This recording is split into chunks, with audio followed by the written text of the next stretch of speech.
Hi, my name is Jeannie, and this is another episode of The Gene Scene, where I will be reviewing another hot summer movie known...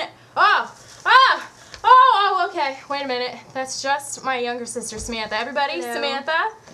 And she's going to help me review M. Night Shyamalan's The Happening, starring the illustrious and beautiful Mark Wahlberg. My sister has really good taste in films, except she liked Transformers the movie. Yes. No, it's a terrible movie. It's so awesome. bad. Now, Samantha, we went to see this in the theater together, which is always a different experience than renting it on DVD. Yes. What was your overall impression of The Happening? It was very dark and depressing and very scary. So, did you Overall, enjoy it? It was okay. It was pretty good. But it kind of made me sad that all the people died, basically. By the way, spoiler alert, we're going to tell you everything about this movie if you didn't pick that up already from the attacking plant. Yes. I would say my review of this movie is good, not great. I definitely liked it better than Indiana Jones. All of you who disagreed with my Indiana Jones review, okay, I'm not going to vent anymore. But I had a couple issues with this movie. Now, I don't think this was a perfect film. I like the concept. I like M. Night Shyamalan always comes up with an interesting idea for his movies. Do you agree? I agree.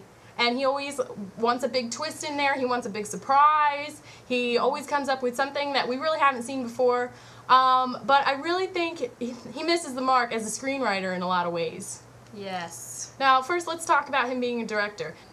I think the way it was shot really created that ominous something's happening mood, and it created a lot of suspense. It reminded me of Hitchcock. I think Shyamalan does a really good job of setting up suspense and making us guess what is happening. And I think the scene where Mark Wahlberg is talking to the plastic plant in the house is fabulous. Very funny. He puts a lot of humor into it. My biggest problem with Shyamalan's writing is his dialogue. Do you remember that part in the movie where Mark Wahlberg hears some bad news from someone and he goes, "Oh no!" Yeah.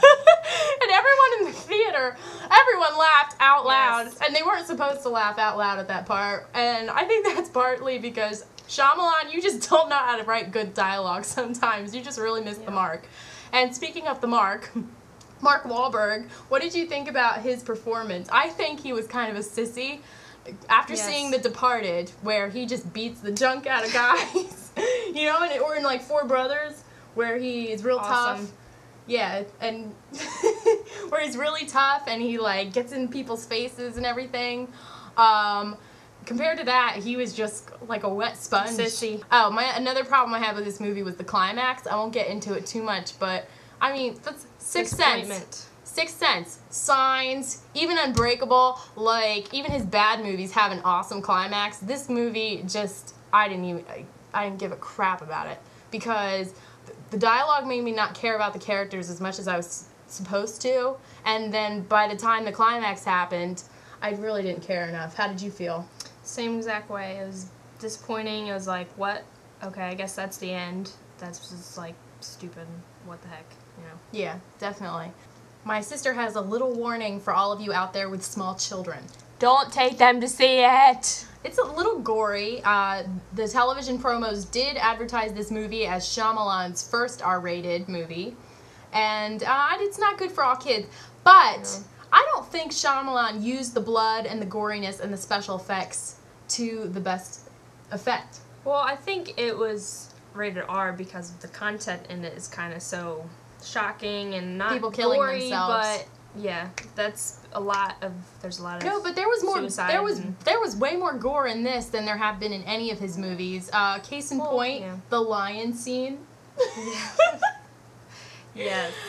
This zookeeper wants to kill himself, luring lions to come and rip his arms off, and they just show it, and everyone in the theater laughed out loud, didn't they? Yes. Because it was just, there he was, standing with no arms and blood was squirting out, and this wasn't that kind of movie. It wasn't supposed to be, and it didn't belong, so everyone laughed. Shyamalan, you just didn't use the blood, you didn't use the gore the way you were supposed to. And when you did, it didn't was scare a little me. comical. Yeah, it was too comical, Yeah. way too comical, just like your dialogue. Like when the cop shot himself in the head and it was like his blood. Remember? Oh, People yeah. laughing. And that's another thing about this With movie. Pat on his He own is back. not in this movie. Are However, you sure he's not in it? I heard from someone that he's supposed to be an off-screen character per Joey. He's Oh, that so makes he sense. still has to so put he still himself has. in. Well, the you know movie what? somehow. The less M. Night, the better. Because Yes. frankly, M. Night, you're a great director and you're a good writer, but you are not a can't good act. actor. No. You can't act. Oh my goodness! In Signs, when you're like, "I'm really sorry for running your wife over with my truck," I just didn't believe it. Good, not great. M. Don't Night. ruin Avatar. Yeah, or- don't ruin Avatar. Shyamalan, this is what'll happen if you ruin Avatar. Ah!